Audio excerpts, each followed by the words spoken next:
Han canviat la gimnàstica saludable d'avui per esta passejada. Venen des del mercat per anar a fer una visita cultural.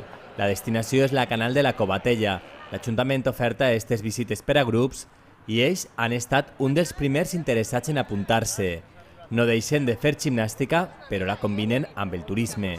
Això és com una clase de gimnàstica, lo que pasa que, claro, es caminata, però això és meravellós, tio. Per la persona, físicament, això i la gimnàstica són dues coses que no havien de faltar mai. A la plegara 6 se'ls reparteixen fullets informatius d'allò que estan visitant. Són les restes arqueològiques que s'han restaurat i que amb aquestes activitats es donen a conèixer. El guia els explica tots els detalls del lloc on es troben, un punt d'interès de la localitat que han conegut amb tot detall. Tot i que és un espai que la majoria sabien que estava així, pocs l'havien pogut veure després de la seva restauració. Per a altres era una novetat. Jo no m'ho esperava. La veritat no m'ho esperava que estiguera com està. Perquè són les carnes dels carros que eren de categories veu, de grans, i la sé que està, olé. No m'ho esperava en la vida, perquè me diuen, està davant de l'ecoparc, però clar, passes en el cotxe no ho veia, no me donava ni compte.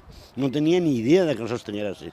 Està molt bé, això dona una harmonia pel poble i per tot, i una cultura que té que estar ahí, se té que demostrar, no? Com en tots els pobles, este també. Ai, pues que està molt bé, que hi ha que conservar-lo antic. Una meravella, una meravella. Molt bé, molt bé.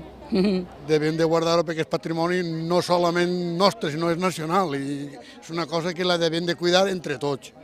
Cuidar-ho perquè això és el que deixen fet els nostres antepassats, que moltes vegades no ho apreciem, però hi ha que veure el mèrit que té aquestes coses. Una cinquantena de persones han participat en esta classe diferent que ha organitzat el grup de gimnàstica saludable i que els ha portat a retrobar-se amb un espai important del nostre patrimoni.